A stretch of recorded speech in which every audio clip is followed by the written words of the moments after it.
অনুষ্ঠিত গোলাঘাট জিলাৰ আঠখেলীয়া উচ্চতৰ মাধ্যমিক বিদ্যালয় আৰু হালেকিহাট উচ্চ মাধ্যমিক বিদ্যালয়ত আজিৰে পৰা স্বাস্থ্য বিভাগৰ উদ্যোগত কোভিড প্ৰতিষেধক শিবিৰ অনুষ্ঠিত হৈছে।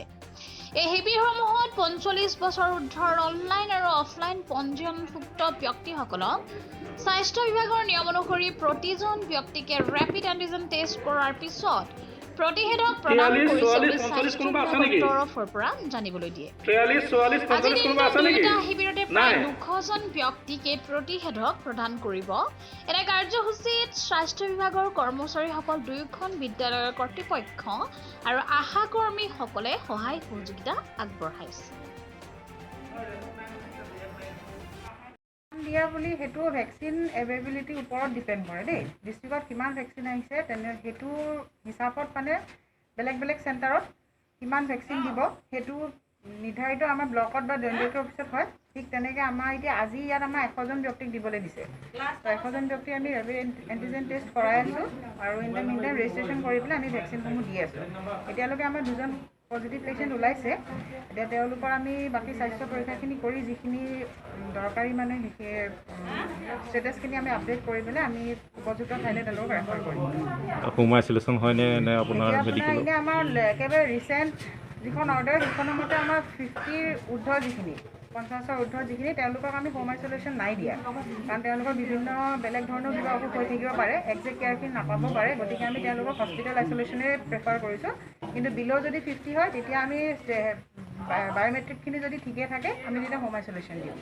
Thank you. আমাৰ ঠিকে চলি আছে। অকণমান অসুবিধা পাইছে আমি লাইনটো বিশেষকৈ নাই কাৰণে মানুহখিনি অলপ কষ্ট পাইছে। কাৰেণ্টটো আমি যোগাযোগ কৰি আছে লাইনমেনে।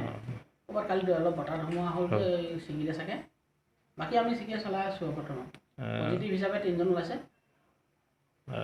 ৰেপিড এণ্টিজেন টেষ্ট আৰু ভেকচিন দুইটা হৈছে। ভেকচিন আপোনালোকে প্ৰতিদিনে কিমানজন মানুহক দিয়া ব্যৱস্থা? প্ৰতিদিনে আমি 100জনক দিয়া। 100জন। এনেই আপোনালোকৰ নিৰ্ধাৰিত কেইদিনীয়া কাৰ্যসূচী? নিৰ্ধাৰিত বুলি মানে যেতিয়া আমাৰ ভেকচিন ইয়াত আহিব আমি তেতিয়াই দিয়া ব্যৱস্থাটো কৰি আছে। বৰ্তমান আমাৰ পৰীক্ষা সংক্ৰান্ত যদি পৰীক্ষা দিয়া তেতিয়াৰ ব্যৱস্থাটো বেলেগ হ'ব। আজি যে আপোনালোকে ভেকচিন ইয়াত প্ৰদান কৰিছে কিমান বছৰ ঊৰ্ধ্বখিনিক প্ৰদান কৰিছে? 45 বছৰ বয়সৰ ওপৰখিনি দিয়া। 45 বছৰ বয়সখিনি এইখিনি আজি পোনে পোনে ৰেজিষ্ট্ৰেশ্যন কৰা নে আগতে অনলাইন কৰা? আগতে অনলাইনো কিছুমান কৰা আছিলে, তেখেতলোকৰ আজি পোনে পোনেও আহিছে। যিসকলে আমাৰ যেতিয়া 100জন হ'ব লাগে, 100জনৰ নোহোৱাৰ পৰা যেতিয়া যদি নহয় তেতিয়া ওচৰ চুবুৰীয়াত যদি কোনোবা ল'বলগীয়া হয় তেখেতলোকক মাতি আনি দিয়াৰ ব্যৱস্থা কৰিছে। এতিয়া যিহেতু এখন শিক্ষানুষ্ঠান, সেই শিক্ষানুষ্ঠানত যিহেতু স্বাস্থ্য বিভাগ আৰু শিক্ষা বিভাগ দুয়োটাই অসম চৰকাৰ বিভাগ, কিন্তু এই ক্ষেত্ৰত শিক্ষা বিভাগৰ এই বিদ্যালয়খনত আপোনালোকৰ বিদ্যালয়ৰ তৰফৰ পৰা কেনেদৰে স্বাস্থ্য বিভাগক এই ক্ষেত্ৰত সহায় সহযোগিতা আগবঢ়াইছে?